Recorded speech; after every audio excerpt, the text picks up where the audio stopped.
মিঠু, কে খাও তুমি?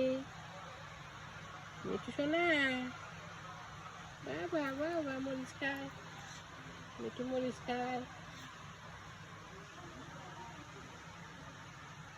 মিঠু বাগান আইছে মরিচ খাইতে।